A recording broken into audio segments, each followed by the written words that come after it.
बिस्मिल्लाहिर्रहमानिर्रहीम। अस्सलाम वालेकुम। ये आपका अपना डिजिटल प्लेटफॉर्म है। मैं तारिक मतीन हूँ। वल्लाहु खैरुल माकिरीन।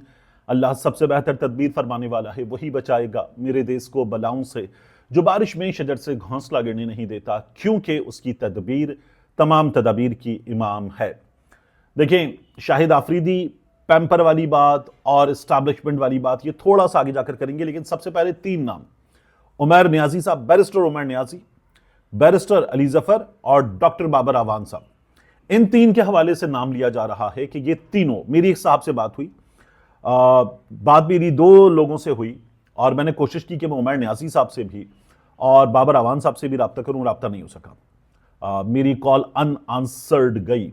तो मैं आपसे अर्ज कर रहा था कि बैरिस्टर उमर नियाजी साहब, बाबर आवान साहब और अली जफर साहब, इनके हवाले से नाम लिया जा रहा है कि जो पाकिस्तान तहरीक इंसाफ को पाकिस्तान बार काउंसिल के इलेक्शन में जहां सलमान अकरम राजा साहब मेंबर बन गए, जो नुकसान हुआ है वो इन तीन की वजह से हुआ है। इन्होंने इमरान खान साहब के कॉज से, इमरान खान साहब के कैंडिडेट से वफा नहीं निभाई। एक साहब हैं, उन साहब को बाकायदा तौर पर कॉल की गई। नाम आ रहा है बैरिस्टर अली जफर साहब का कि उन्होंने फैसल मलिक साहब को कॉल की। अब मेरी जिन साहब से बात हुई, उन्होंने कहा मैं उस जगह मौजूद था जब फैसल मलिक साहब ने ये चीजें बताई कि उन्होंने सलमान अकरम राजा साहब को बताया कि मुझे कॉल करके कहा गया कि आपको वोट ना दूं। ये कहा गया कि मैं आपको वोट ना दूं, और ये चीज यहां तक बताते उन्होंने कहा कि ये भी बताया गया, बैरिस्टर अली जफर ने कहा कॉल करके, और ये भी पता चला कि मजीद लोगों को भी उन्होंने कायल करने की कोशिश की है कि सलमान अकरम राजा को वोट ना करें, बल्कि मुखालिफ ग्रुप को वोट देने की बात की गई। अब ये क्यों किया गया है? बैरिस्टर उमर नियाजी साहब इमरान खान का मुकदमा लड़ते हैं मीडिया पर, सोशल मीडिया पर। अली जफर साहब भी, बाबर आवान साहब भी, और बड़ा दबंग अंदाज में लड़ते हैं। ये क्यों किया गया है? जिनसे मेरी बात हुई उन्होंने कहा कि अली जफर साहब के हवाले से खास तौर पर कि उनका तो टिल्ट उस तरफ है। मैंने कहा आपके सेनेट में कायदे हिज़्ब इख्तिलाफ, आपकी जमात के सीनियर रहनुमा इमरान खान साहब के लिए काबिल एतमाद। उन्होंने कहा चीज़ें कई दफ़ा गलत भी हो जाती हैं। तो ये बैरिस्टर अली जफर साहब के हवाले से उन्होंने बताया, और उमर नियाजी साहब के हवाले से भी ये कहा गया। दो लोगों से बात हुई मेरी, दोनों ने, कि उमर नियाजी साहब के उस तरफ ताल्लुकात ज्यादा हैं। अब मैं यहां आपको बताऊं, ये मेरा प्लेटफॉर्म और मेरी वॉइस, मेरा सोशल मीडिया हाजिर है। अपना मौक़िफ़ देना चाहें बाबर आवान साहब, उमर नियाजी साहब और अली जफर साहब, तो मैं उनका मौक़िफ़ भी सामने रखना चाहूंगा। अभी मैंने कोशिश की थी, लेकिन ये कोशिश नाकाम हुई। तीनों का नाम लिया जा रहा है कि उनकी वजह से ये सब कुछ हुआ है। अब आ जाइए सिडनी वाकई की तरफ। शाहिद खान आफरीदी वाली बात मैं इसके बाद करूंगा। देखिए, नवीद अकरम ऑस्ट्रेलिया में पैदा हुआ, ऑस्ट्रेलिया में पला बढ़ा, ऑस्ट्रेलिया का शहरी है, यह भी बता दिया गया। साजिद अकरम उसका वालिद, बाप बेटा थे। वो 1998 में ऑस्ट्रेलिया आया, स्टूडेंट वीजे पर आया, वीजा बाद में पार्टनर वीजा हो गया। 6 लाइसेंस्ड वेपन थे और ये उसने गुज़श्ता कुछ अरसे में हासिल किए। नवीद अकरम के हवाले से मालूमात ये आ रही हैं कि नवीद अकरम के दाइश से ताल्लुकात गालिबन इस्टेब्लिश हुए 2019 में। इस बारे में ऑस्ट्रेलियावी हुक्काम को मालूम हुआ था, ये उनके नोटिस में बात आई थी। अब पाकिस्तानी है, इंडियन है, ईरानियन है, अफगानी है वगैरह, इस सवाल का अभी तक ऑस्ट्रेलियावी हुक्काम ने कोई जवाब नहीं दिया। ये जो साजिद अकरम 1998 में स्टूडेंट वीजा पर आया, इस सवाल का भी जवाब नहीं दिया गया। वो तो ये बता रहे हैं कि हमारे शहरी हैं, और एक शहरी जो है वो बाद में शहरियत मिल गई उसको, स्टूडेंट वीजा पर आया था। दूसरा तो पैदाइश उसकी वहीं की है, वो भी उनका शहरी है। ये जो जोर देके हमारे यहां से बहुत बड़ी तादाद में लोगों ने कहा कि अफगानी है, और अफगानियों ने और भारतीयों ने यह किया कि पाकिस्तानी है, और फिर इसराइलियों ने यह कहा कि इन तमाम चीजों के पीछे ईरान है। अभी तक ऑस्ट्रेलियावी हुक्काम ने ऐसी कोई भी बात नहीं की है। ये ज्यादा जोश जो है वो बाकियों में मौजूद है। ऑस्ट्रेलियावी हुक्काम इसको बहुत एहतियात से और होश के साथ लेकर चल रहे हैं, कानूनी तरीके से लेकर चलने की कोशिश कर रहे हैं। अब मैं आपसे अर्ज करूं शाहिद आफरीदी साहब वाला मामला। देखिए, शाहिद आफरीदी साहब हुए या इसके अलावा कुछ मजहबी शख्सियात और कुछ ऐसी शख्सियात जो फेम हासिल कर चुकी हैं, ठीक ठाक फेम हासिल कर चुकी हैं, उन्होंने गुज़श्ता कुछ दिनों में पाकिस्तान तहरीक इंसाफ के सपोर्टर्स को, इमरान खान के सपोर्टर्स को, वर्कर्स को ये बाकायदा तौर पर कहा है कि ये जो है पागल हो चुके हैं, इमरान खान के इश्क में पागल हो चुके हैं, दिमाग खराब हो चुका है इन लोगों का, और इनका इलाज नहीं है कोई, ये जहनी मरीज हैं वगैरह टाइप की बातें ये सब की गई। और वो लोग जो स्टैब्लिशमेंट पे अगर तनकीद भी कर रहे हैं तो उन लोगों के बारे में भी ये बताना शुरू कर दिया कि इन लोगों को तो ठीक करना चाहिए, और ये पहले स्टैब्लिशमेंट के करीबी थे, अब ये कैसे बकवास कर रहे हैं, ये पहले स्टैब्लिशमेंट के करीबी थे। इस तमाम तर एफर्ट में जो ये लोग कर रहे हैं इमरान खान की जमात के सपोर्टर्स और वर्कर्स के खिलाफ, ये एक बात खुद स्टैब्लिश कर रहे हैं कि स्टैब्लिशमेंट बंदे करीब लाती है, बंदों को एजेंडा देती है, सियासत में मुदाखलत करती है, सब कुछ ये लोग खुद स्टैब्लिश कर रहे हैं। इनका शुक्रिया अदा करना चाहिए शाहिद आफरीदी का, अल्लामा ताहिर अशरफी का, जो हिशाम जहीर साहब हैं, हाफिज हिशाम साहब, उनका, उसके अलावा अल्लामा ज़ियाउल्लाह शाह बुखारी साहब का, दीगर शख्सियात का शुक्रिया अदा करना चाहिए कि आप सब एक चीज मान रहे हैं, पूरा पाकिस्तान मानता है, लेकिन आप लोग तो बाकायदा उस पर स्टैंप लगा रहे हैं कि एस्टैब्लिशमेंट बंदे करीब करती है, बंदों को पालती है, पोसती है, बड़ा करती है और अपने मकसद के लिए इस्तेमाल करती है। आजकल वो बंदे एंटी एस्टैब्लिशमेंट बच्चों के, तो आप ये मान रहे हैं, आपका बहुत शुक्रिया। शाहिद खान आफरीदी साहब ने क्या कहा? आई थिंक परवरिश उन्होंने की थी, आज जिनके बारे में ये लोग बातें करते हैं, परवरिश उन्होंने की, आज ये लोग पैम्पर से बाहर आ गए तो आज उनको बुरे लग रहे हैं, बड़े हो गए। वही पले बड़े हैं, वही पले बड़े, अभी पैम्पर उतारे उन्होंने तो आज उनको लगा कि वो बड़े हो गए, गलतफहमी में वो लोग। अच्छा, ये शाहिद खान आफरीदी साहब कह रहे हैं कि एस्टैब्लिशमेंट ने पैम्पर पहनाए थे, एस्टैब्लिशमेंट ने पैम्पर उतार दिए तो इन लोगों को लगता है ये बड़े हो गए। तो आफरीदी साहब एक तो बात क्लियर कर लीजिए कि एस्टैब्लिशमेंट का कोई किरदार नहीं है कि किसी को पाले, बड़ा करे, पैम्पर पहनाए और अपने मकासद के लिए इस्तेमाल करे। एस्टैब्लिशमेंट ने यह सब कुछ किया, आपने, दीगर शख्सियात ने मोहर लगाई, आपका बहुत शुक्रिया। ये बार बार कहा जाता है हमारी एस्टैब्लिशमेंट कभी मान लेती, कभी नहीं मानती। यहां आप लोगों ने इस बात को बाकायदा तौर पर लोगों के सामने मोहर लगा के पेश कर दिया, आपका तो बनता है शुक्रिया, आपका भी, अल्लामा साहब का भी और बाकी तमाम लोगों का।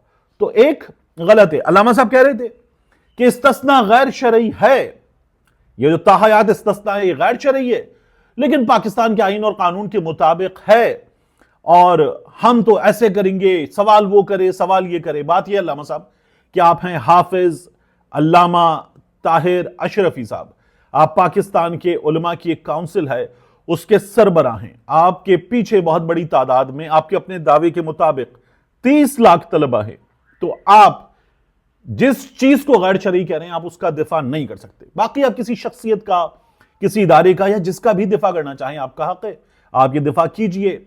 बहुत बड़ी तादाद में लोग दिफा करते हैं और हमें फौजियों का दिफा करना चाहिए, हमें फौजियों का दिफा करना चाहिए। लेकिन अगर बात हो रही है गैर सियासी मुदाखलत की और सियासत में मुदाखलत की, तो फिर उसका दिफा नहीं किया जा सकता, ताहयात इस्तिस्ना का दिफा नहीं किया जा सकता। और आप तो खुद उसको गैर शरई करें, तो ये मत कीजिए, ये आप गलत कर रहे हैं।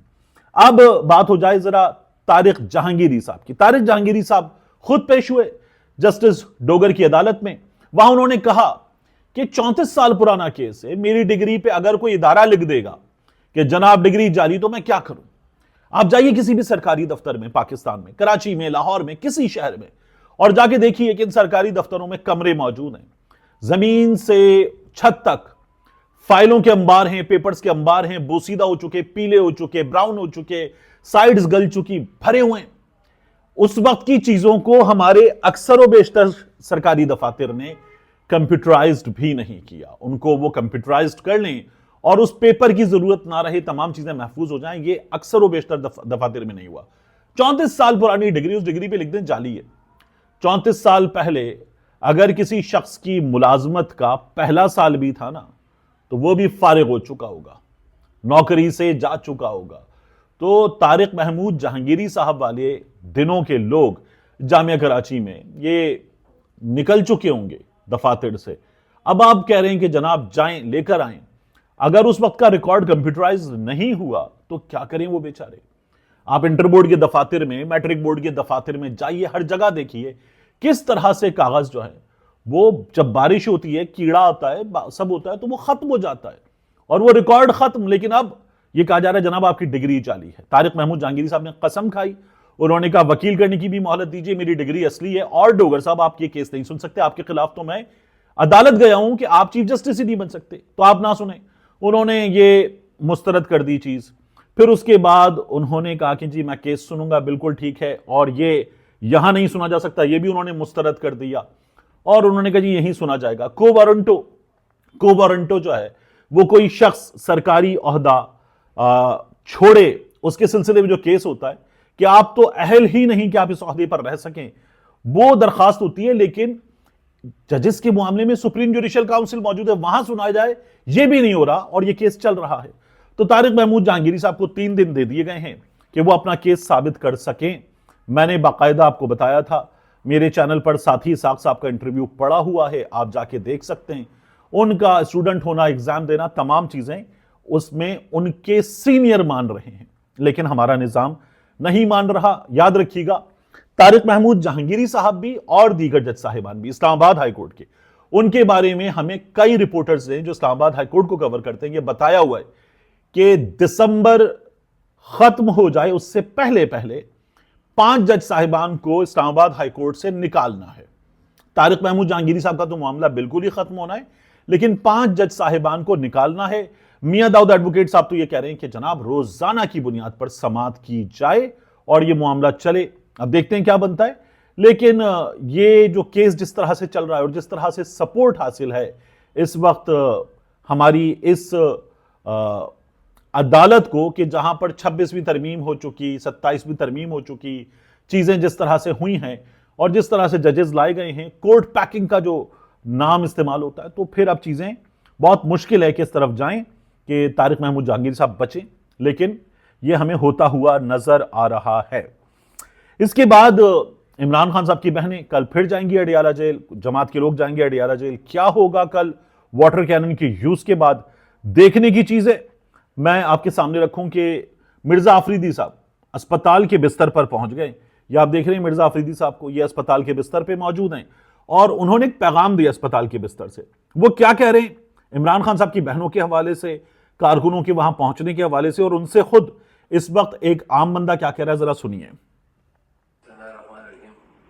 सबसे पहले मैं अपने दोस्तों का और मेरे जितने पार्लियामेंटेरियंस हैं, मैं सबका शुक्रिया अदा करता हूँ। उन्होंने काफ़ी मुझे फ़ोन किए और दुआ की मेरे लिए। मैं इंशाल्लाह ठीक हो जाऊँगा। मैं अपने जितने भी चाहने वाले हैं, मैं उनका भी शुक्रिया अदा करता हूँ कि उन्होंने इतनी दुआएं की मेरे लिए। मेरा ये मैसेज है कि मंगल के दिन जो है वो आप सब जाएं और खान साहब के साथ जेटी के लिए वहाँ पे बैठें, उनकी बहनों के साथ बैठें और अपनी हाजिरी जो है वो यकीनी बनाएं। यही वक्त है, इंशाल्लाह कामयाबी हमारे हाथ में होगी। अब मिर्जा आफरीदी साहब जो हैं वो, इसका मतलब है कि कल नहीं होंगे मौजूद, बीमार हैं, अल्लाह ताला उनको शिफा दे। लेकिन सोशल मीडिया पर लोगों ने कहा कि ये बहाना है इमरान खान से, इमरान खान की जमात के लोग इस तरह से मोहब्बत करते उनके वर्कर्स वगैरह कि वो जमात के अपने सेनेटर को भी नहीं बख्श रहे कि तुम लोग ड्रामे कर रहे हो, क्योंकि सख्तियां और होने वाली हैं, हालात बिगड़ चुके हैं, तुम लोगों को पैगाम आ रहा है, इसलिए तुम लोग ये ड्रामे कर रहे हो, अस्पताल के बिस्तर पर पड़े होकर छोड़ेंगे नहीं, और तुम लोग जो है इस तरह से भागोगे, बहाने बनाओगे, इसको भी नहीं छोड़ेंगे, बख्शेंगे नहीं तुम लोगों को, तुम इमरान खान से गद्दारी कर रहे हो। ये लेवल है इमरान खान साहब से मोहब्बत का।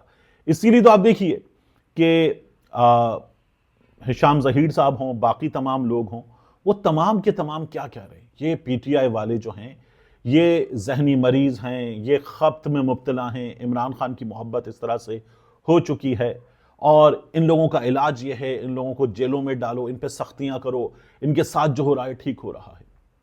आप पीटीआई वालों को कह रहे हैं कि ये इंतहा पसंद है इमरान खान के लिए। ये जो आप यूथ को, कौम को, खुद इनका इलाज ये इनके साथ जो हो रहा है ठीक हो रहा है, और गैर कानूनी चीज़ों को भी अगर आप इस वक्त गैर आईनी चीज़ों को भी, गैर जमहूरी चीज़ों को भी आप दुरुस्त मान रहे हैं, तो फिर आपसे बड़ा इंतहा पसंद कौन है? आप सबसे ज़्यादा बड़े इंतहा पसंद हैं जिनको आप कह रहे हैं वो तो नौजवान हैं, कम एक्सपोजर वाले हैं, कम तालीमी याफ्ता हैं, कम समझ बूझ रखते हैं, उनकी उम्रें कम हैं। आप इतने सीनियर होकर अगर ये बातें कर रहे हैं तो फिर आप उनसे ज़्यादा बड़े इंतहा पसंद हैं। आपसे बड़ा इंतहा पसंद हमें कौन मिलेगा? आखिरी चीज़ जाते जाते, काजी अनवर साहब जिन्होंने इस्तीफ़ा दे दिया हर चीज़ से, ILF से इस्तीफा दे दिया, जिन जिन कमेटियों में थे उनसे इस्तीफा दे दिया। वो ये कह रहे हैं कि इस जमात में मुझे हारना नहीं चाहिए था और नहीं हारना चाहिए था काजी अनवर साहब को। बहुत ज्यादा तज़हीक की जाती है। अब ये खुद हलीमा खान साहिबा के बारे में है, दीगर लोगों के बारे में उन्होंने इंटरव्यू भी दिया और उन्होंने कहा कि हलीमा खान साहिबा को शायद मुझसे ये प्रॉब्लम थी कि बुशरा बीबी, जिनको मैं बहन कहता हूं, जो मुझे भाई कहती हैं, उनको मैं तहज्जुद के वक्त दम किया हुआ पानी पीने के लिए देता था, तो शायद ये प्रॉब्लम हो। तो इमरान खान साहब की जमात is in all trouble, all kind of troubles, और ये ट्रबल्स अभी बढ़ती हुई नजर आ रही हैं। इमरान खान साहब के साथ जितने ज्यादा चाहने वाले हैं, इमरान खान साहब के करीब तरीन लोग और उनके जमात के अहम तरीन लोग उतने ही ज्यादा हर गुजरते दिन के साथ नाकारा साबित होते जा रहे हैं और लड़ाइयां अंदर साबित होती जा रही हैं कि किस तरह से लोगों में एक बर्दाश्त भी नहीं है, इस जमात में किस तरह से साजिशें हो रही हैं, किस तरह से साजिशें बाहर से करवाई जा रही हैं, किस तरह से बंदे प्लांट किए गए हैं और चीजों को मुसलसल नुकसान पहुंचाया जा रहा है। तो इमरान खान साहब और बड़े होते चले जा रहे हैं, इमरान खान साहब के चाहने वाले बढ़ते चले जा रहे हैं, ये चीज बड़ा मसला बनती जा रही है। लेकिन अंदर जो चीजें खराब हो चुकी हैं वो वर्कर्स को बददिल कर रही हैं, मायूस कर रही हैं। इसका नतीजा ना पाकिस्तान तहरीक इंसाफ के लिए अच्छा होगा, ना पाकिस्तान के लिए अच्छा होगा, और अगर खुदा न खास्ता लावा फटेगा तो वर्कर्स के लिए भी अच्छा नहीं होगा। जो लोग चीजों को ये समझ रहे हैं कि उन्होंने मैनेज कर लिया है, ये उनके लिए भी अच्छा नहीं होगा। लेकिन अभी नजर आ रहा है कि कोई भी कोर्स करेक्शन के लिए, इस सूरत हाल से सीखने के लिए तैयार नहीं है। मिलते हैं इंशाल्लाह आपसे अगली वीडियो में।